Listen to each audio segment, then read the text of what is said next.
Jika sebuah bisnis bergantung 100% pada dirimu, maka itu bukanlah sebuah bisnis, tapi sebuah pekerjaan yang paling buruk di dunia. Halo semuanya, nama saya Michael. Selamat datang di channel saya, Sikutu Buku. Kali ini, saya akan bahas buku The Image Revisited, karya Michael E. Gerber. Sebelum kita mulai, buat kalian yang mau support channel ini agar terus berkarya, caranya gampang banget. Kalian cukup klik subscribe dan nyalakan loncengnya.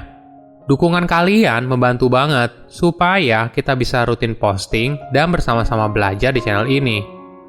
Buku ini membahas alasan kenapa 80% bisnis kecil gagal.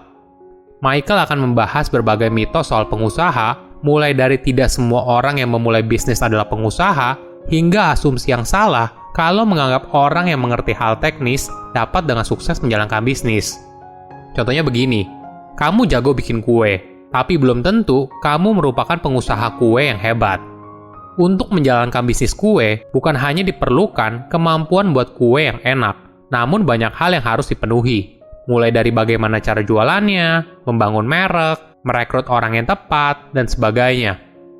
Menjadi ahli membuat kue dan menjadi pengusaha kue merupakan dua hal yang berbeda. Perlu disadari, banyak bisnis kecil bergantung pada keahlian seseorang, entah itu pemiliknya atau karyawan kepercayaannya. Namun, apabila ingin membangun bisnis yang besar, fondasinya harus dibangun berdasarkan sebuah sistem, bukan keahlian individu. Saya merangkumnya menjadi 3 hal penting dari buku ini. Pertama, mindset seorang pengusaha. Apakah kamu tahu kalau sebuah bisnis kecil yang dijalankan, 40% gagal di tahun pertama, dan 80% sisanya gagal di 5 tahun pertama? Kegagalan bisnis kecil karena ada pemikiran yang kurang tepat soal bisnis. Kebanyakan orang memulai bisnis karena mereka memiliki keahlian dasar di satu bidang tertentu, entah itu mencukur rambut, memasak, membuat kue, menyeduh kopi, dan sebagainya. Awalnya, mungkin mereka bekerja sebagai karyawan dari orang lain dengan keahlian teknisnya. Namun suatu hari, mereka punya ide, memutuskan untuk keluar, dan mendirikan bisnisnya sendiri. Contoh sederhananya seperti ini.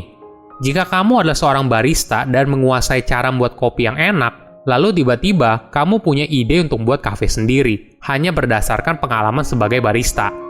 Itu merupakan awalan yang salah. Seorang yang ahli dalam buat kopi beda dengan orang yang mampu menjalankan sebuah kafe. Ada banyak hal yang harus dipenuhi untuk membuat sebuah kafe yang ramai dan menghasilkan keuntungan yang baik. Bukan hanya keahlian dalam buat kopi semata.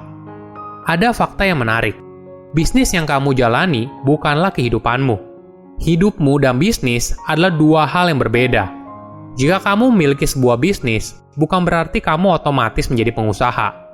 Untuk menjadi seorang pengusaha, kamu harus punya mindset yang tepat. Coba bayangkan bisnis yang kamu miliki sekarang, lalu diduplikasi menjadi 5.000 bisnis yang mirip.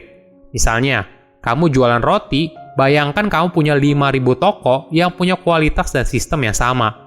Sebagai seorang pemilik bisnis, kamu harus bisa berpikir seperti itu. Bagaimana bisnis kamu bisa berjalan otomatis tanpa kamu harus ada di sana? Ingat, bisnis yang hebat bukanlah dibangun oleh orang yang hebat, namun dibangun oleh orang biasa yang mengerjakan sebuah pekerjaan yang hebat. Seorang pengusaha membangun bisnis yang bergantung pada sistem, bukan pada keahlian segelintir orang. Kamu harus sadar kalau semua orang pasti akan tergantikan, termasuk juga sang pemilik bisnis. Oleh karena itu, bisnis yang bisa bertahan hingga ratusan tahun merupakan bisnis yang dibangun dengan sistem yang hebat. Kedua, tahapan dalam membangun bisnis. Bisnis itu bisa kita ibaratkan sebagai fase hidup manusia. Ada 3 tahapan dalam sebuah bisnis. Pertama, infansi atau bayi. Tahap bayi di mana bisnis dijalankan sesuai keinginan pemiliknya daripada apa yang dibutuhkan sebuah bisnis untuk tumbuh dan berhasil. Pemilik dan bisnis yang dimiliki merupakan satu kesatuan. Apabila pemiliknya tidak turun tangan 100%, maka bisnisnya akan gagal. Tahap bayi berakhir ketika pemilik bisnis menyadari kalau bisnis tersebut sudah tidak bisa lagi dikerjakan sendirian. Dia butuh sebuah tim untuk membantu bisnisnya bertumbuh. Pemilik bisnis juga sadar kalau dia tidak bisa lagi menggunakan cara yang lama. Dia butuh cara baru untuk bisa berkembang. Ingat, alasan untuk menciptakan sebuah bisnis adalah untuk membebaskanmu dari sebuah pekerjaan dan menciptakan lapangan pekerjaan bagi orang lain. Kedua, adolescence atau masa remaja. Tahap remaja adalah di mana kamu telah memutuskan untuk fokus mengembangkan bisnis dan mulai berani keluar dari zona nyaman. Di tahap ini, kamu mulai merekrut karyawan untuk membantu kamu dalam mengembangkan bisnis. Namun, cara kamu mengelola karyawan bukan berdasarkan delegasi, tapi membiarkan mereka mengerjakan tugas yang diberikan dan berasumsi kalau mereka bisa mengerjakannya dengan baik. Hasilnya, kamu baru sadar, beberapa dari mereka tidak bekerja sesuai dengan ekspektasi awal. Hal ini disebabkan karena belum adanya sebuah sistem yang mumpuni. Semua hanya tergantung pada keahlian seseorang. Jadi, ketika pekerjaan si pemilik digantikan oleh karyawan, hasilnya malah lebih buruk.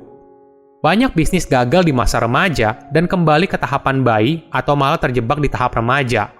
Pemilik bisnis perlu membangun fondasi bisnis yang kuat agar bisnisnya bisa berkembang dan naik ke fase berikutnya.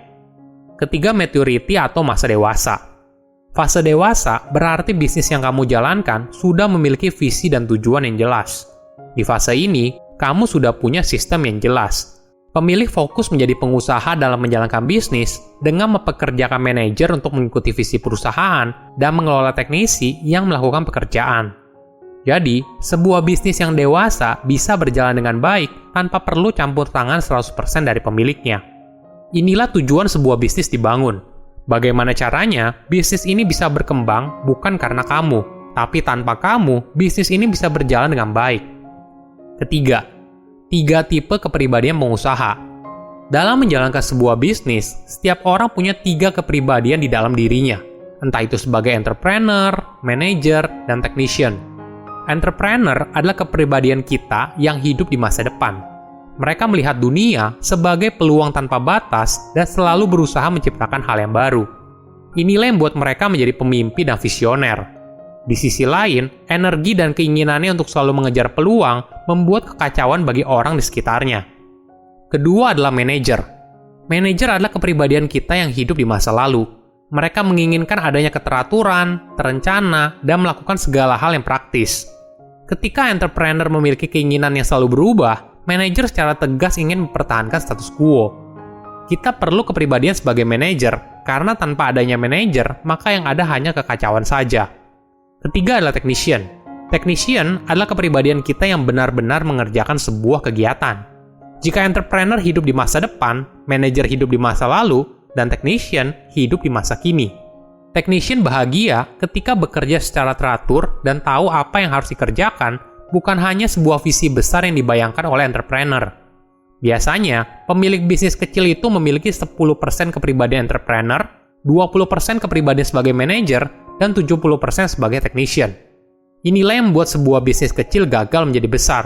Semakin besar sebuah bisnis, seorang pemilik harus mengurangi porsi manajer dan technician, dan fokus mengembangkan porsinya sebagai entrepreneur.